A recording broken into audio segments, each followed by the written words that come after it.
and this is Noise Filter. And for decades, scientists have rigorously documented how structural racism, the deeply embedded racial inequities in society's laws, policies, and institutions, harm health, shapes healthcare access, and influence scientific knowledge itself. Yet the current US government and the administration has labeled this work ideological rather than scientific.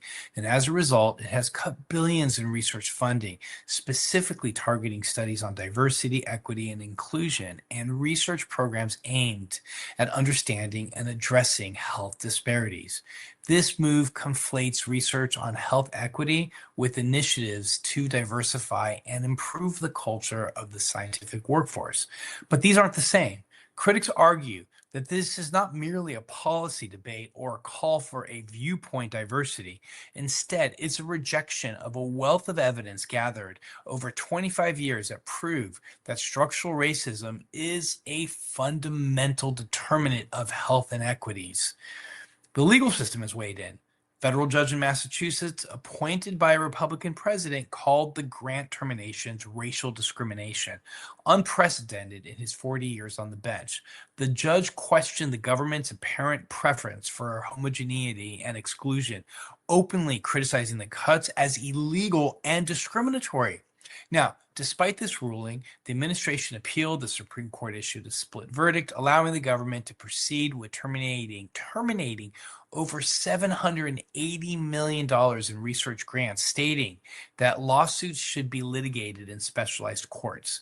The contradictory stances between the scientific community and the government highlight a stark divide between evidence and ideology. So understanding structural racism role in health means recognizing how policies from the colonial era forward, right, such as slavery, Jim Crow laws, and exclusionary practices against indigenous peoples, and how that has shaped racial inequities.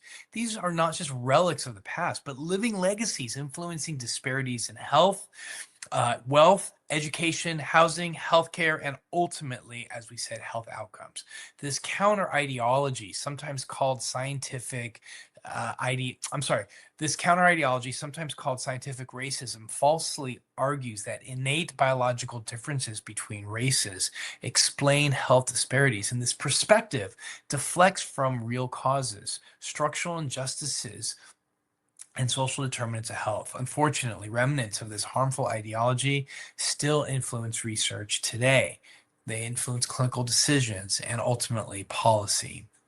So, encouragingly, however, research using rigorous methods is advancing our understanding of how discrimination and segregation cause health disparities. Innovative public health programs informed by this science, such as New York City's Neighborhood Health Action Centers, demonstrate how integrated equity-focused care can improve outcomes in marginalized communities. Similarly, targeted interventions in cancer care that directly address systemic racism have successfully closed racial gaps in treatment competition. In treatment completion. This evidence-based approach is now expanding to maternal health and other areas, showing the power of confronting racism head-on within healthcare institutions. At its core, research addressing structural racism is more than just statistics. It's about acknowledging history and confronting injustice and empowering all communities to thrive. Ignoring or rejecting this work is itself a political stance, one that endangers health equity and scientific integrity. So, science is our collective tool to understand, heal, and progress. When politics override evidence, the cost is measured not just in dollars, but in lives. In the fight for health equity, let's stand firm for truth, justice, and research that uplifts every community, because health is a right and not a privilege. My name is Dr. Mark Allen Derry, and this has been Noise Filter.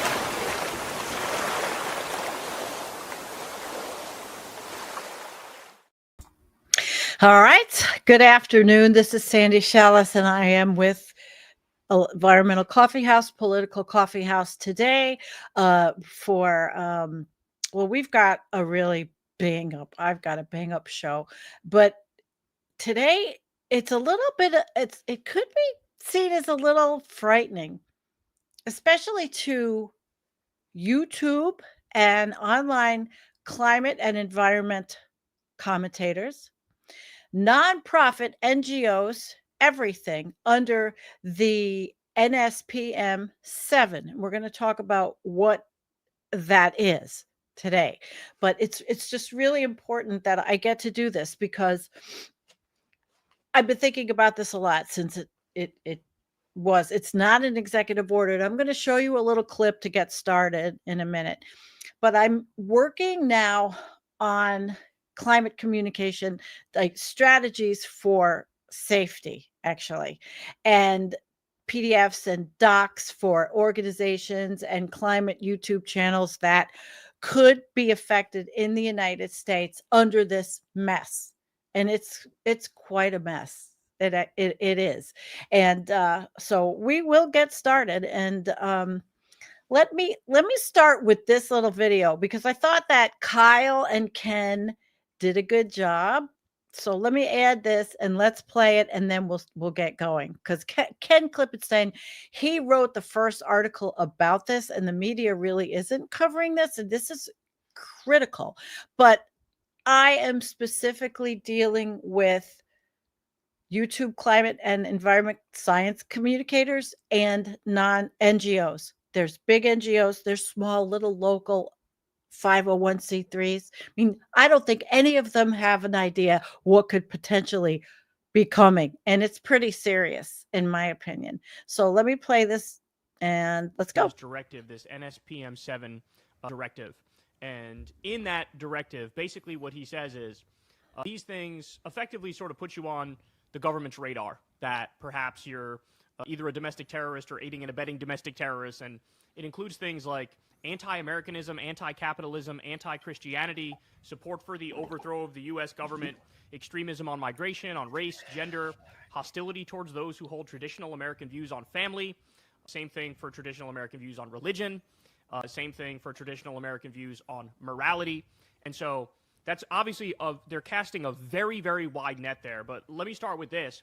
As you point out in your piece, the NSPM 7 directive, it's not the same thing as an executive order. So tell everybody the difference between the NSPM 7 and an executive order and why this actually makes it way more serious than if it was an executive order. Yeah, so unlike executive orders, of which there are over 200 at this point, by nature are kind of more micro level, sort of do this, in the case of presidential memoranda on national security, which this was, the 7 at the end refers to the number that, like, there's only 7 of them.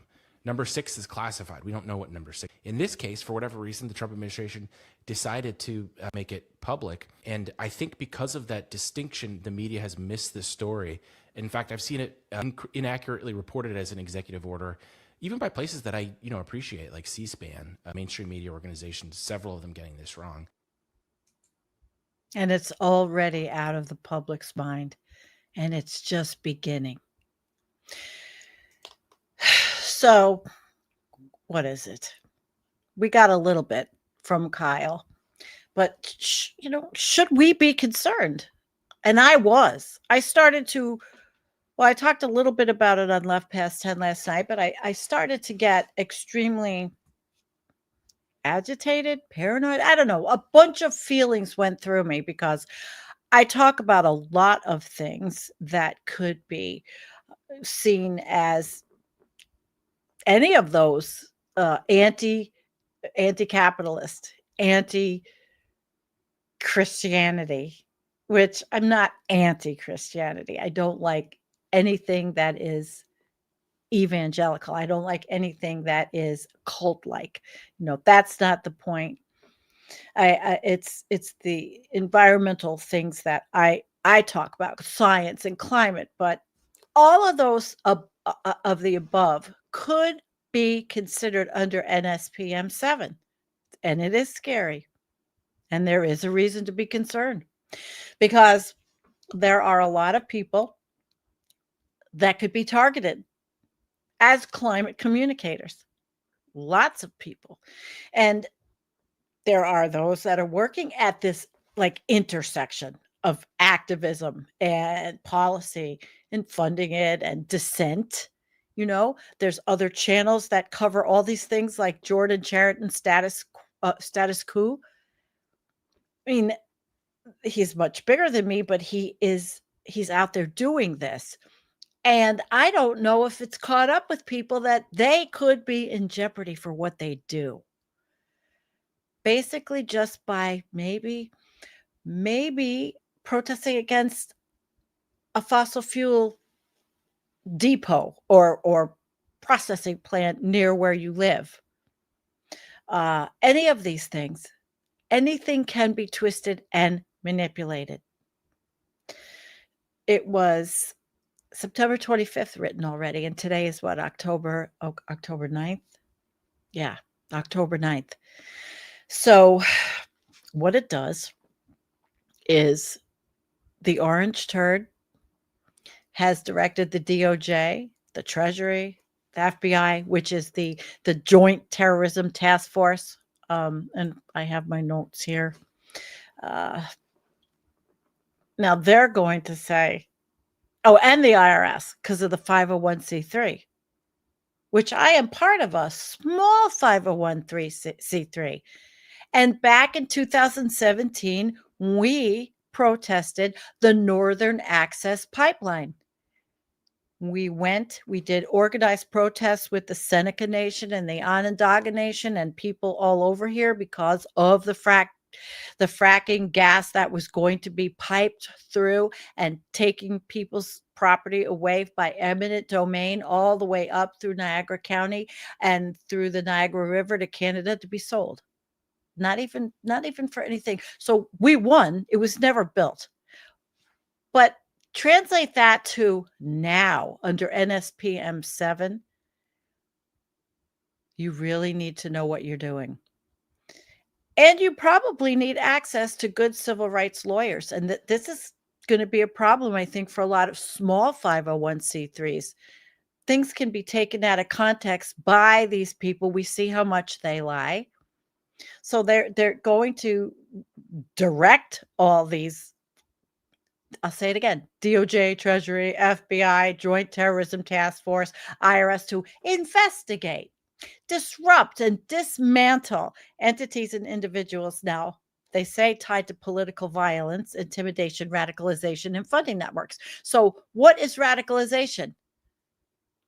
Protesting against a mining operation that's going to destroy an ecosystem? Is that radicalization? Is that political violence? It's not political violence. As we've seen, I have been to climate marches in DC. I have been to protests, Iraq 1, Iraq 2. I've been to DC so many times. I've been to New York. I have been here, everywhere. Never, ever, ever has there ever been any political violence. In my long life of being an activist, never. I was an activist in the biker world. I mean, towards, safety for us riders. I mean, but there was never any violence. And now it's going to be turned around and perverted and made into something that it's not. Funding networks. That makes me laugh. But the big NGOs have funding networks, and they also have attorneys. They also have probably law firms they're working with. But are they even cognizant of this, the seriousness of this NSPM 7 and what it could do to dissent, to protesting, what it could do? I mean, this is our voice. These are our voices. I am a climate and science communicator. Am I violent? No. Do I promote political violence? Absolutely not. Civil disobedience? Absolutely. I've interviewed Roger Hallam. He is the king of civil disobedience.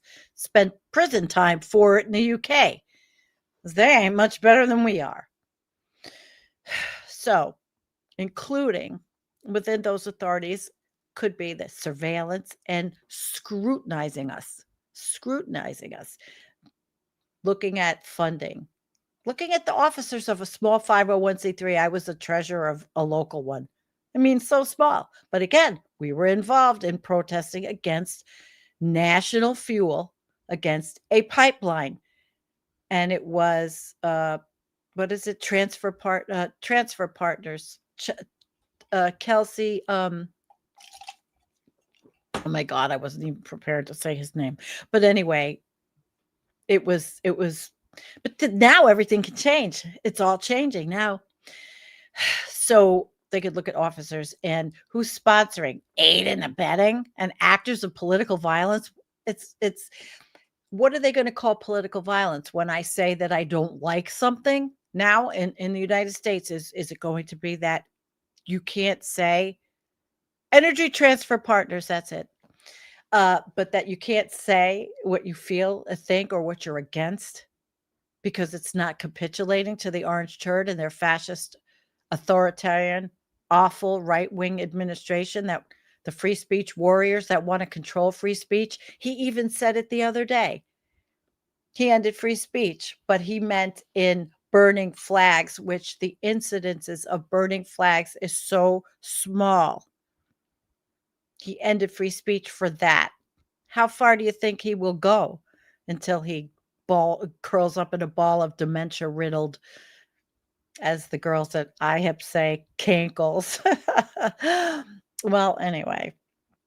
So also ordering that domestic terrorism priorities include nonviolent but politically charged acts, such as organized doxing, swatting, intimidation campaigns, civil disorder, and coordinated harassment. Now, personally, I know nobody that's ever done any kind of doxing or swatting. Maybe some intimidation, but in a soft way, because you've got to have some tools in the chest. But civil disorder or civil disobedience is not political violence. And that's a whole other show. They're also emphasizing investigations of the NGOs, and we're going to go into who some of those big ones are. And American citizens in different countries. So let's say you have American friends that are in the UK and they were with Extinction Rebellion, which I don't know what it is, exactly is happening now, but that could be a problem. That could be a problem. Now, groups with close ties to foreign governments, agents, citizens, foundations, or influence networks. Now, that means that they're going to use you have to register as a foreign agent if you're doing any of that.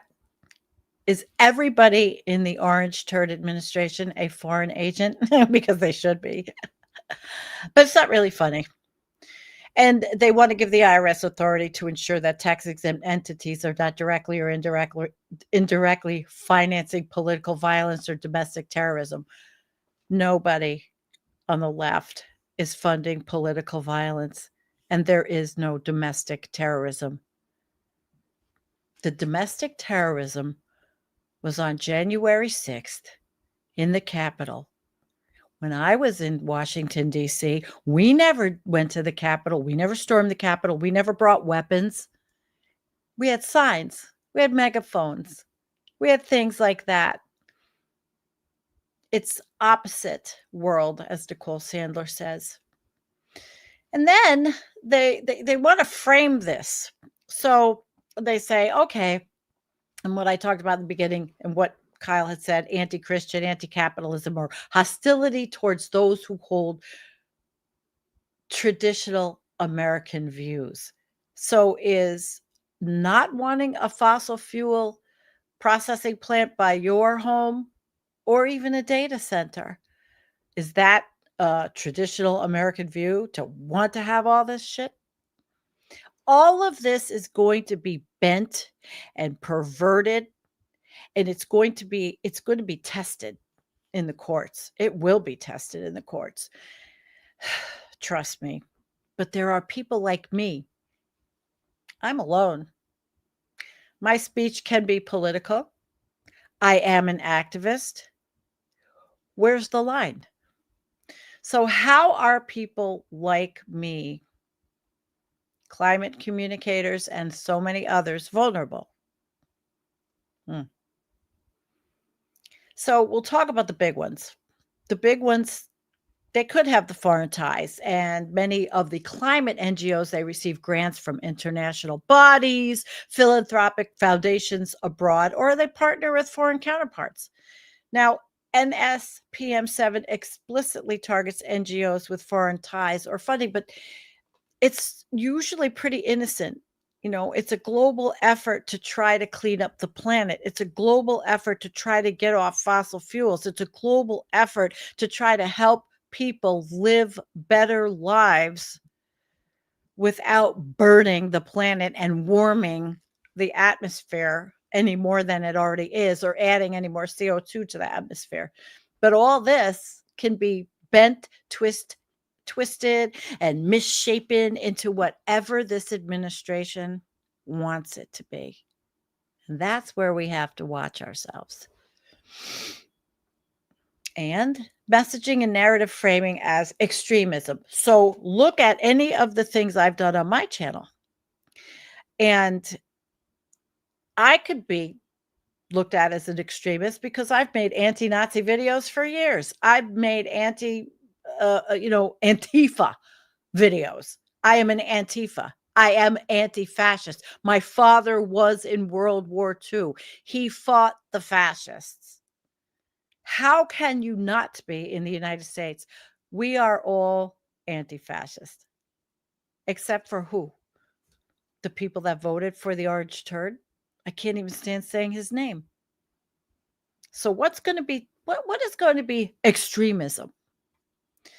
So the ideological categories, which we already talked about, I'd love to know what the traditional views are. Is it going to be more like the Handmaid's Tale? Mar-a-Lago edition?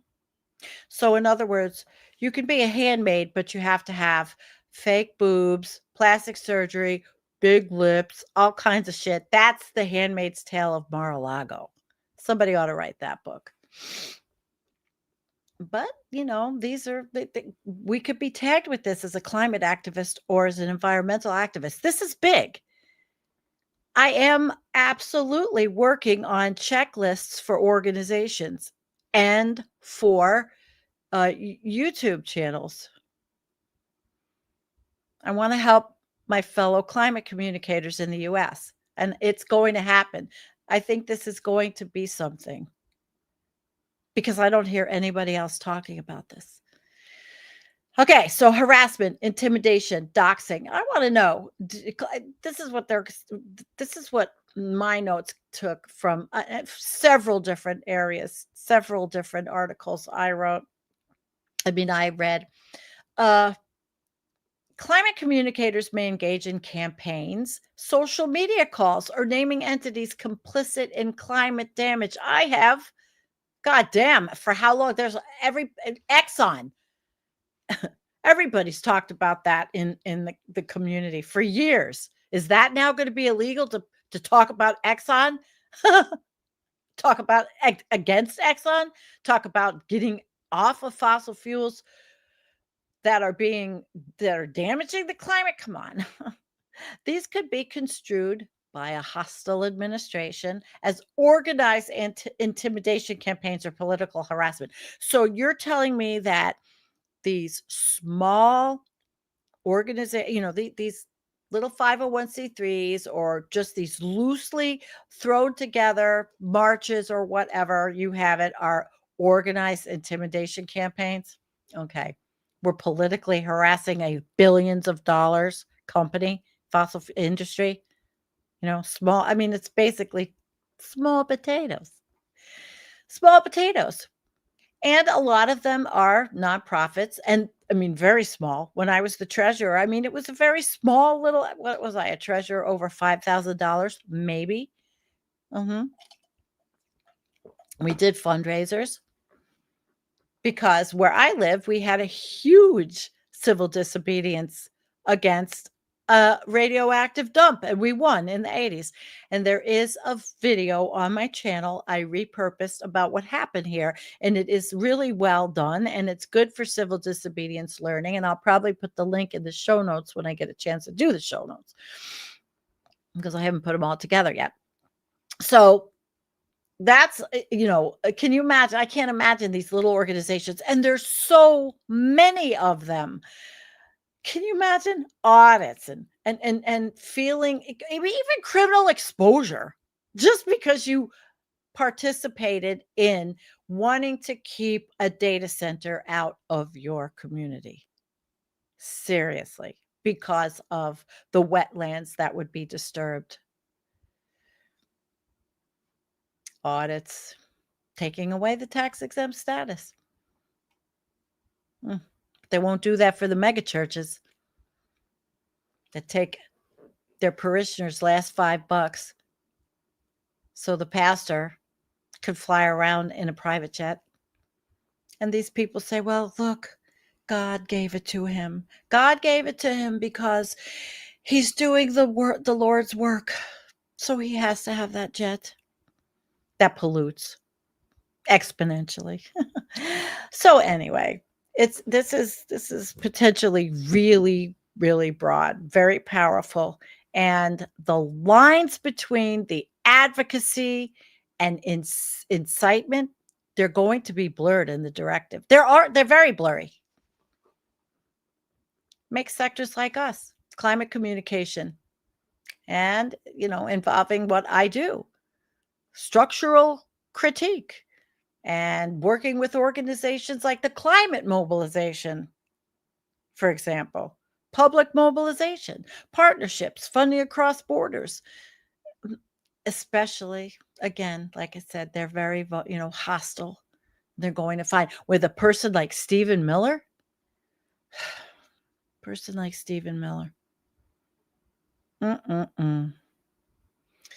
Yes, Tommy, they are fucking nuts. Okay. I am also on this space TV, so I'm trying to be a little, cool here, because this is very serious, and I'm dead serious about creating materials to have PDFs for all these organizations, anybody that wants it. I don't know where this is going to go. I honestly don't. I just started doing this.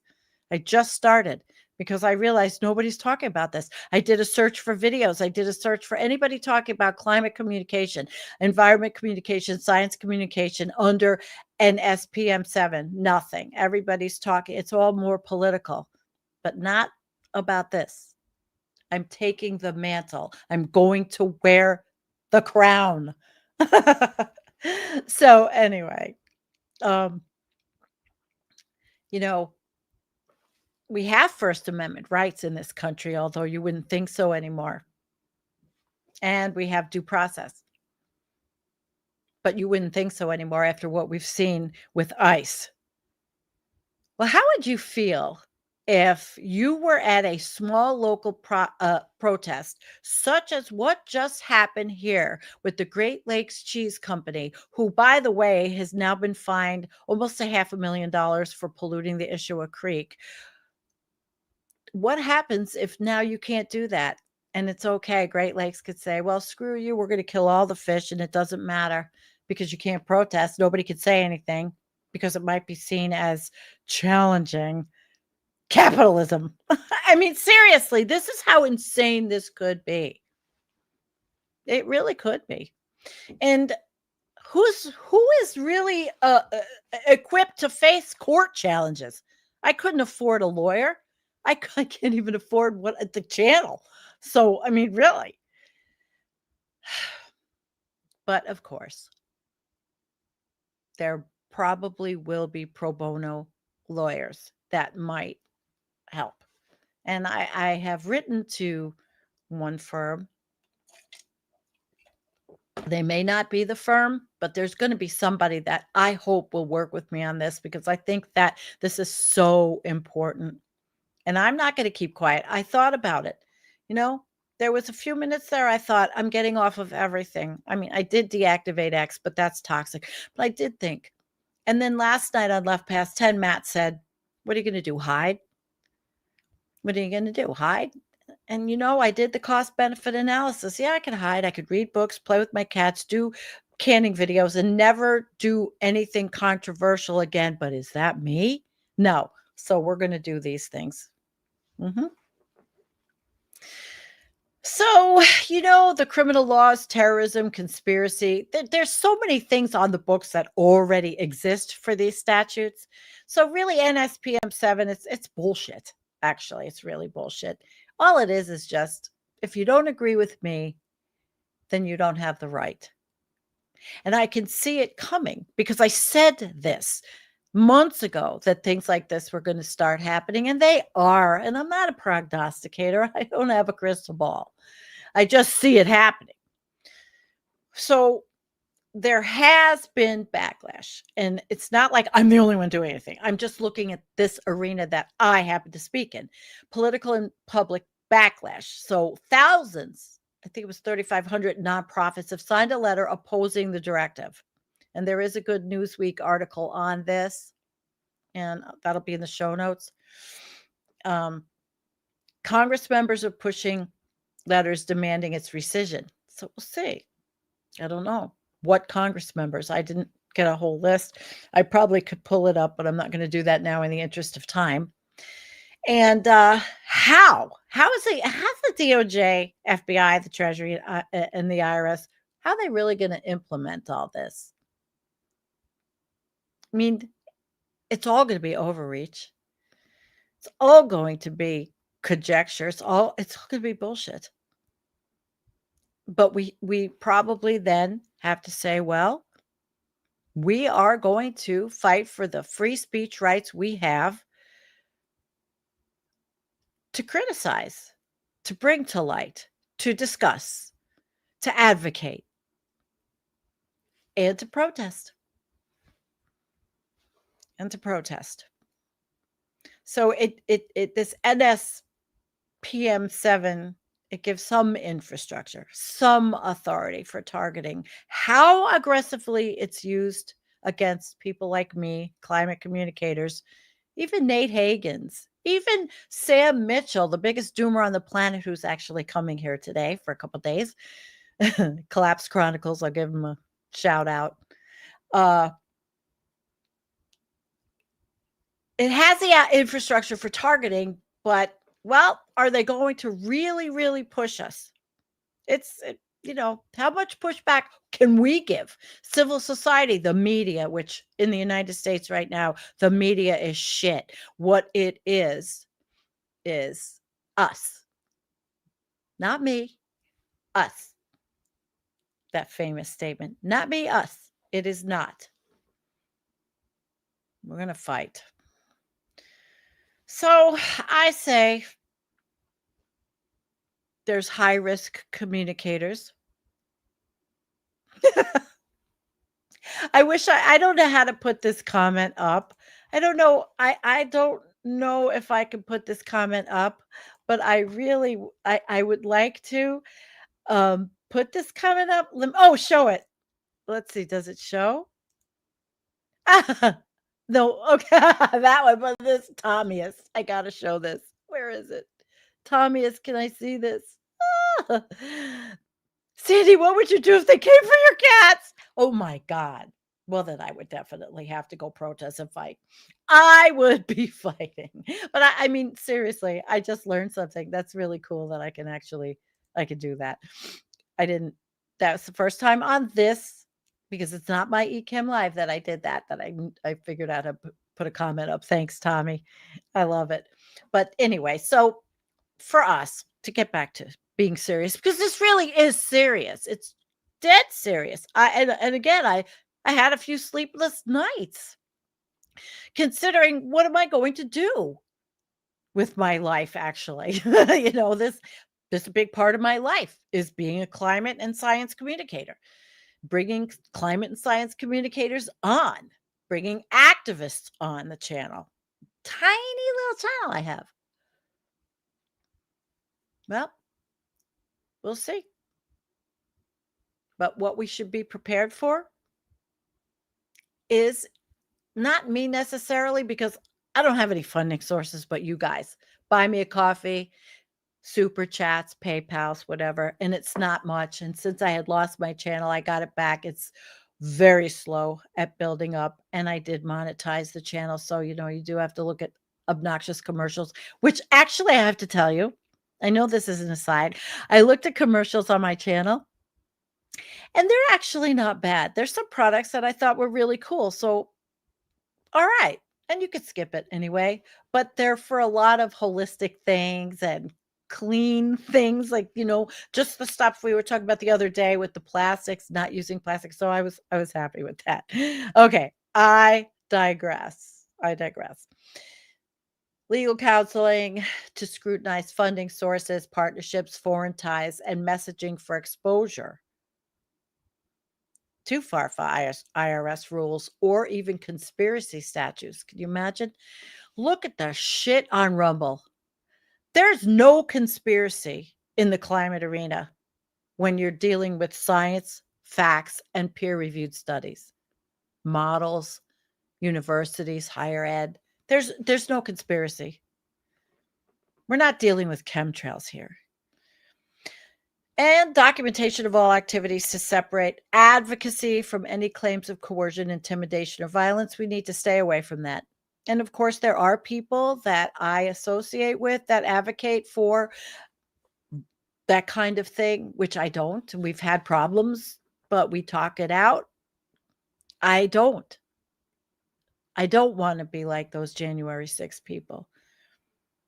And then, public transparency and alliances, coalition building, which is what we're going to have to do more of, civil liberties and press freedom organizations, because this is what it's about. It's now almost like we have to get into a union of climate communicators and science communicators. We all have to join together to protect ourselves. I mean, even somebody like, and I saw Jim Massa, Science Talk with Jim Massa was in the chat. He is absolutely not intimidating anyone. He's bringing science facts, but could his material be looked at as some kind of anti-capitalist because he's talking about the science of how screwed up everything is? Who knows? But we have to be ready. We have to be ready for a legal defense strategy, which does scare me. I'm not an attorney. I know all about it from my career, but I'm not an attorney. That was last week's show. So what I think is that, I wanted to bring this up too. One of the things I read in this was, and let me see if I can find it in my notes. Oh, what a mess. Oh, okay.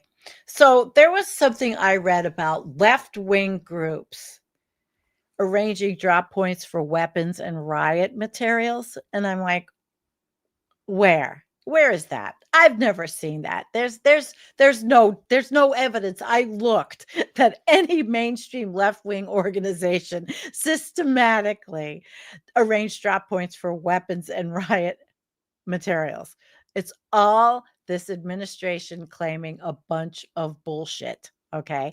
But if they are saying all those things, then they can say anything, right? Anything. This White House has accused left-wing organizations of things like arranging these drop points, which is, it's sick. It's not verifiable. And there is an article that Reuters has out, and that's where I got this idea from, that that the Trump administration wants to investigate liberal groups. So, but they can't find anything on this. And we all absolutely know that the violence in the United States is overwhelmingly, by the studies, the numbers are the right-wing, patriotic militias, just right-wing radicalized groups. I saw the most radicalized I've seen is, and if you want to call it radicalized, to protest against a genocide. I don't think that's radicalized. I think that's humanity. I think that's being on the right side of humanity. But then that was perverted. That was all twisted and talked about like it was so horrible. Advocating for not having a genocide is not anti-Semitic. That's why Jewish Voices for Peace exist. Well, it's crazy. It is absolutely insane. But that's the world we live in. It's insane. Okay, so there's like allegations of things and evidence.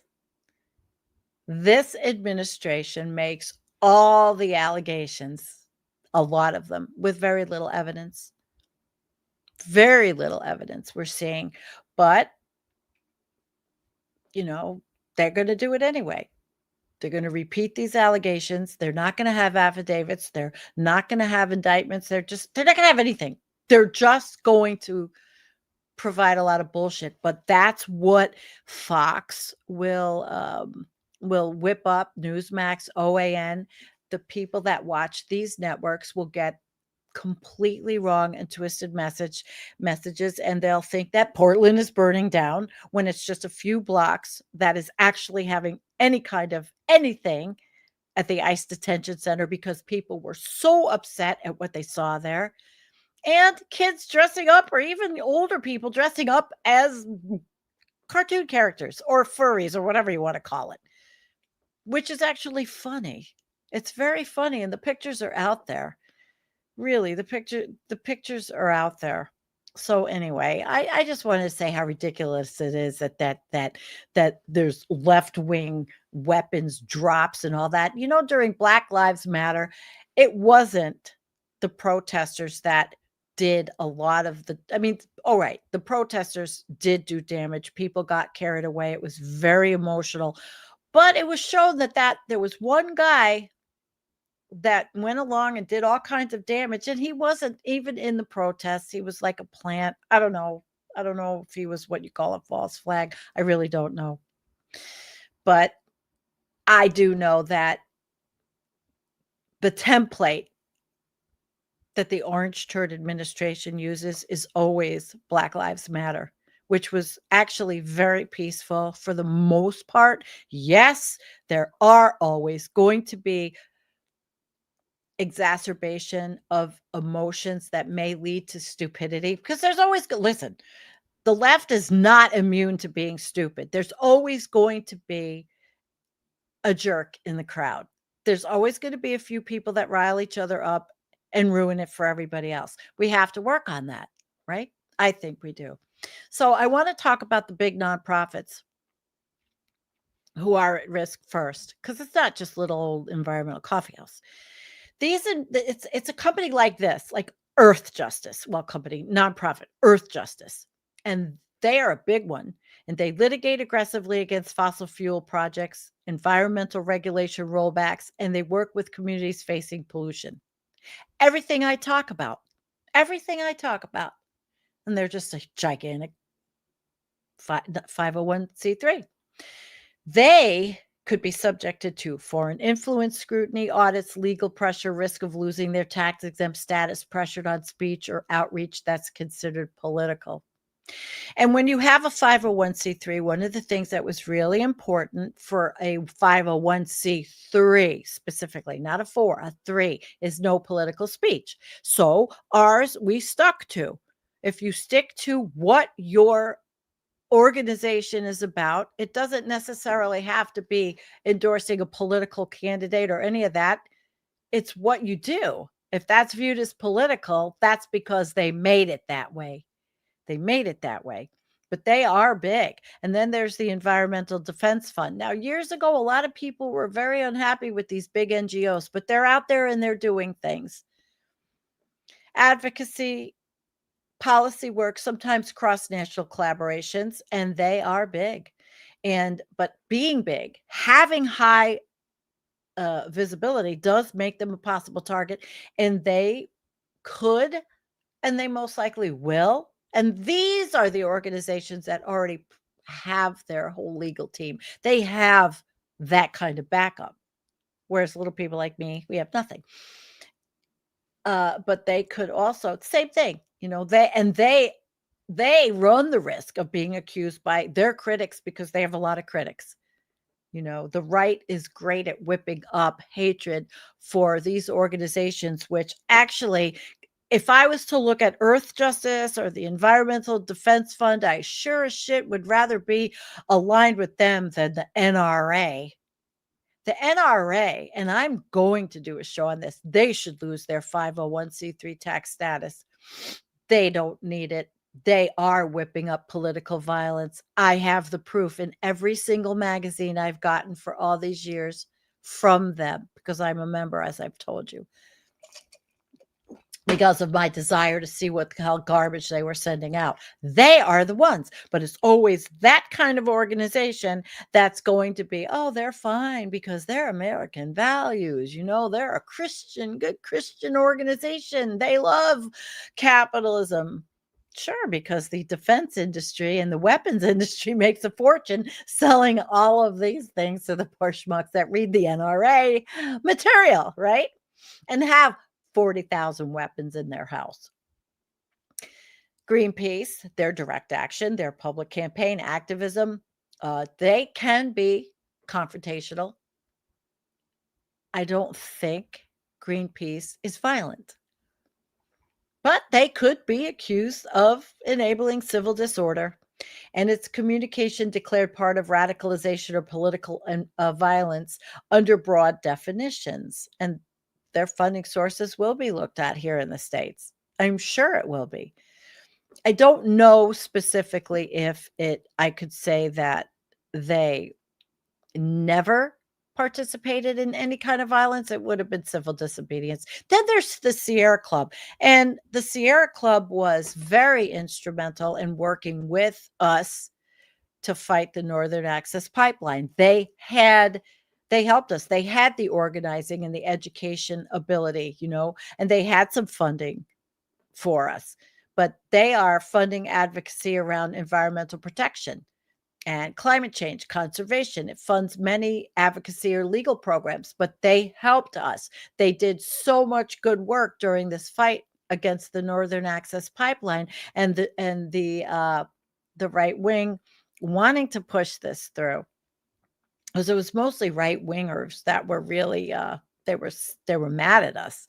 But again, they manipulated all the workers. When we went to the public comment sessions, which I spoke at, they would bring in National Fuel would bring in all these hard hats and all these guys and saying, you're going to, take a work away from us. But the thing was, with a pipeline fight, the work is building it. Then it's over. It's a pipeline. It wasn't going to give a lot of jobs. It really wasn't. But the Sierra Club, so they could be under pressure around their grant making, because they do. They'll give little organizations, little 501c3s that are in their orbit, in the area that they're working on. They give them some money, and risk of restrictions or investigations if associated with foreign funds, or if the messaging is deemed too political. Again, go back to the NRA. I think maybe next week I'll have to do that NRA show. But I really want to stay with this. I think this, because I said this is my mission. And then there's the Environmental Working Group, which is research, reports, advocacy for clean air, water, chemical regulation, corporate accountability. And all of these have the ability to bring lawsuits. Earth Justice does. I think an Environmental Defense Fund, they bring lawsuits against entities. So I think Environmental Working Group doesn't have large litigation, but they do have a strong presence in public policy debate, and they may face pressure to self-censor or scrutiny from IRS or watchdogs, possible threat to funding if labeled as too political, risk of being caught up in disruption mandates if activism is framed as aggressive, which I've never felt like any of these people were threatening or overly aggressive. Maybe Greenpeace, but did we ever hear of anybody really hurt? I mean, Greenpeace is just amazing, or they were. So what increases the risk for us? The foreign funding or working with other countries. So you really got to see who you're working with and where that money's coming from. And the legal work against government and corporations. That's going to be a big thing because these NGOs use the litigation or strong advocacy to challenge government policies, especially environmental deregulation, permitting, climate mitigation obligations. And so it's more exposure. And that's what I do. I'm very critical of the EPA and the Bureau of Land Management. This is what I do. My little less than 5,000 subscriber channel. And then public advocacy, protest, direct action, groups that organize or facilitate protests, publish reports naming corporations with malpractices. What's wrong with that? I mean, you can get that information right from your state's Department of Environmental Conservation, like in New York. Or if you rally communities against industrial activity that may be easily framed under intimidation, harassment, or political violence, radicalization, like saying, oh, we don't want this data center in our rural community, and now we're in trouble for saying it. I mean, listen, nothing's out of reach. Nothing is impossible with this administration in the United States because we are basically not a democracy anymore. They don't even follow the Constitution. I don't even think the orange turd has ever read it. So those are the things that I think that could be a problem. Now, it's funny because NSPM 7, it doesn't explicitly list these environmental NGOs, but as like on a white list or a blacklist or whatever, but they're going to be, because all of these agencies like Pam Bondi, who is just awful, but they're going to be interpreting what they say is their idea of organized political violence. So it's just going to be very loose, but it's going to be scary. Going to be scary. Okay, so what I decided, and this is just the beginning here, is let me find it. All right. It is. All right. So we're going to have to come up with communications playbooks between all these organizations. And maybe something like, okay, a rapid response communications playbook, or something like that for climate and environmental nonprofits that are operating under this time frame of NSPM 7. And I think of the climate mobilization, smaller, but with a big reach and an amazing leader, Margaret, and I've interviewed her, and I think of these organizations that are smaller, but that really now have to change. They're going to have to watch everything they do, everything. And it's not like there's pro bono attorneys running around saying, I'll do all this for free. This is a lot of work. Everything I did, this could go into way more work. But the mission would be to ensure your organization, big or small, that you can respond to anything, any accusation, subpoena, or investigative leak, anything, while staying factual, legally safe, and politically sharp. So really, you have to have that mission. And I'm just working on this now. And maybe I'm going to see if, maybe I could get somebody who's an attorney that wants to look this over for me or wants to help me write it. But there's a mission. And then there's going to have to be protocols. So even if you are involved in a tiny little 501c3 and you are protesting, like I said, I'll use the cheese plant for an example, and you're getting an investigation notice because of your actions. Wow. What do you do? Well, if you have counsel or access, the bigger companies are going to notify them, secure everything, freeze your public posts, everything that's on the internet. And that's sort of what I'm doing right now, is looking at everything I've put out there, everything going forward and what I have backwards, you know. But this is a rapid response, and we have to know how to deal with this because it's going to happen. I mean, what if not through YouTube, or I got personally a subpoena or an investigation notice just because of what I've been saying about the climate crisis and how we have to get off fossil fuels. And I don't like, I say power should be nationalized. Can that even be looked at as a anti-capitalist statement, that power should be nationalized? So you've got to do that. There's the scenarios, crisis, and these are going to be crises because they're going to happen once this government wakes up to this, this power that has been unleashed and given to them.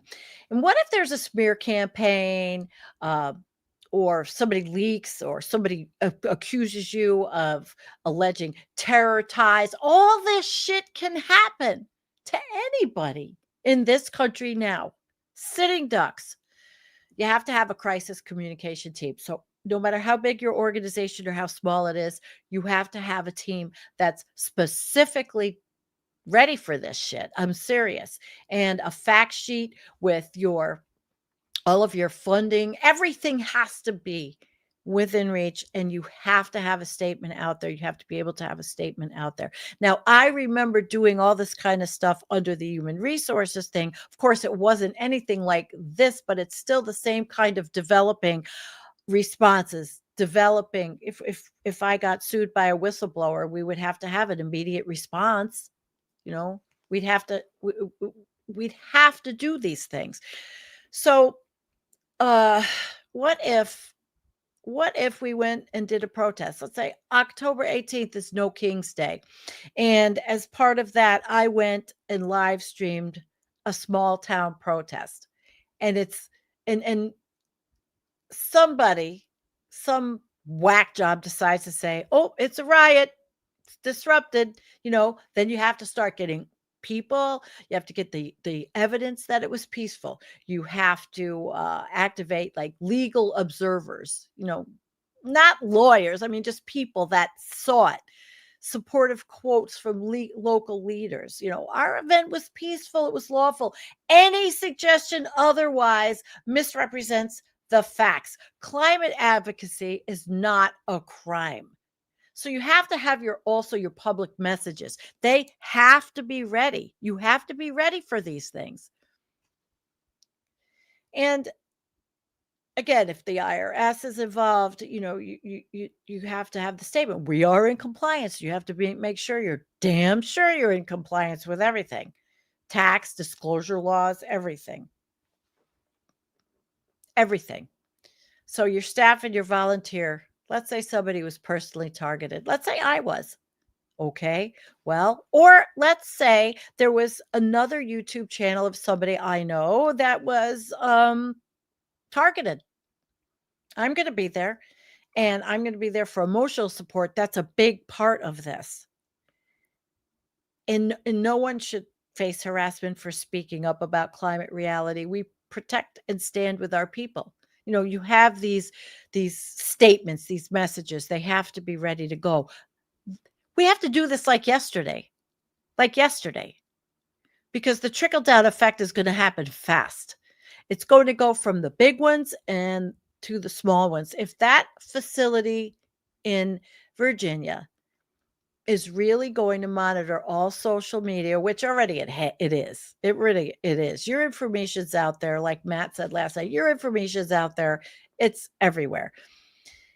you have to have a framework for your message, and you have to repeat this, the theme, and then a message and a bigger message. So legitimacy, we are a lawful nonprofit doing public interest work. We operate under the US law. We disclose every single dollar. We use peaceful advocacy to protect communities and the planet.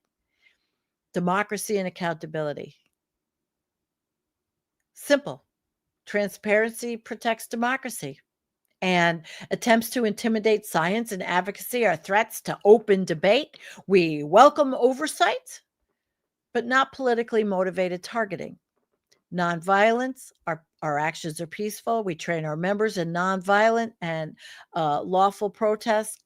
Listen, you can always say climate activism saves lives. It doesn't endanger them. Public interest. We stand with the people, not the polluters. Our work is about clean air, water, livable planet, issues that matter to every American family. And it really, come on, but you got to get to the gut on this. And of course, that chilling effect, which is we don't want the silencing of environmental voices, it's going to hurt everyone. We got to make sure we have that message right out. Silencing scientific, environmental, and climate voices hurts everyone. And targeting groups for climate advocacy undermines free speech and weakens America's global leadership. And it's a joke because the words global leadership and America don't seem to go together like they did. And then just have your spokesperson, if you have an executive director, or you have like me and the channel, or even Facebook. We have a Facebook page that gets populated every single day by a person who does it. And Jonathan is great. What happens if somebody targeted him for articles he put up? And it could happen before Facebook shit cans it or whatever. You have to think about all this, of course, much more professionally than I'm communicating it. And I only have 3 minutes left. So have everything. Have your fact sheet, your mission, your funding, everything in one place. You have a press statement. You have your frequently asked questions list. So you know that people are going to ask you, where do you get your money? Do you have any foreign ties, legal compliance? And then you have a list of allies. So like when I lost my channel, I had my allies that wrote to YouTube, scientists, clergy, local office, frontline communities, people that will issue supportive quotes, write letters, do things. And your evidence. You always have a secure evidence archive of photos, videos, receipts, proving lawful activity. And you have to, in the interest of time, a long-term narrative strategy, and internal safety and digital hygiene, all this stuff. That's making sure you're, which is what I'm doing now, looking at everything that I have online, my social media presence, internal safety, media allies. And there's a lot of good ones. The Guardian Environmental Desk, Inside Climate News is excellent. Intercept, Ken Klippenstein, have your allies. Start setting up your allies. Really, that's basically, you have a 24-hour response. You get in trouble, you have something happen, precluding you're not in jail. You have to do things. So there's things you have to do within 24 hours.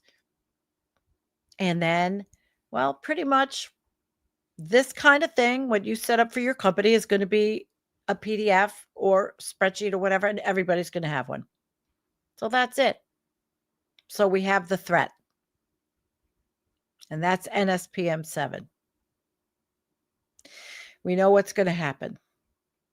IRS has auditing powers over nonprofit. It expands terrorism indicators, including all anti-capitalist or anti-Christian sentiment.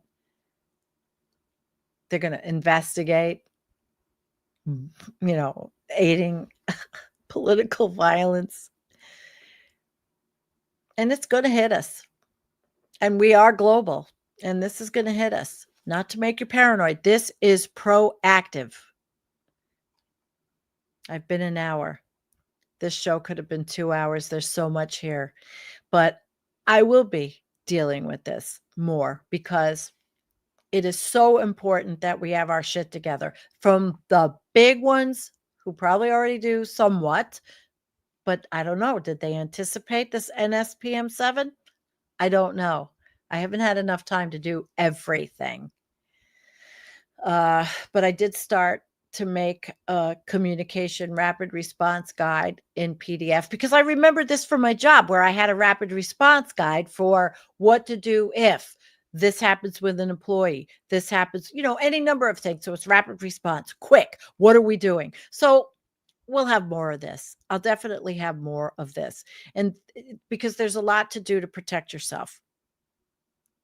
I think about the legal preparedness all the time. And then, you think of privacy and anonymity. Well, there's no way I'm private or anonymous. And the big companies, corporations aren't. But, I'll just say for YouTube communicators, the bottom line for us is we need the same protections as traditional nonprofit communicators. We absolutely do.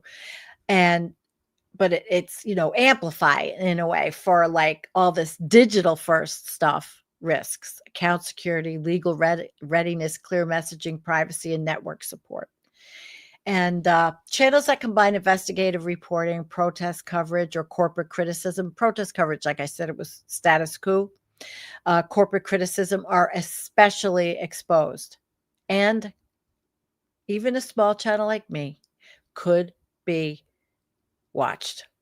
So I'm late. It's 6:02. So much more. I'm going to have to do a part 2 on this because it is just it's overwhelming. But again, it got me proactive to think about this, to protect me, my friends, and see what the big organizations are doing. So thank you so much for coming. I hope it got everybody thinking about how much work we have to do, how we have to protect ourselves, really protect ourselves. And hopefully I'll have something if people want to use what I come up with as a, as a template and get started from there. If someone wants to take it over, that's fine. I'm just one person. Just got me thinking about my experience from my job, what I do now, and how to protect myself because I don't want to stop doing this. I want to afford the channel and I want to keep going. So thank you for letting me go over. And wow. Love you guys. I hope I got my point across. This thing is not funny. NSPM 7 is not funny. Read Ken Klippenstein's article. Peace. It is Thursday. I will be Sunday night. We're changing to Sunday night. Antonio, Reed, and myself. Oh, trust me, we'll have a good show. Sunday night. See ya.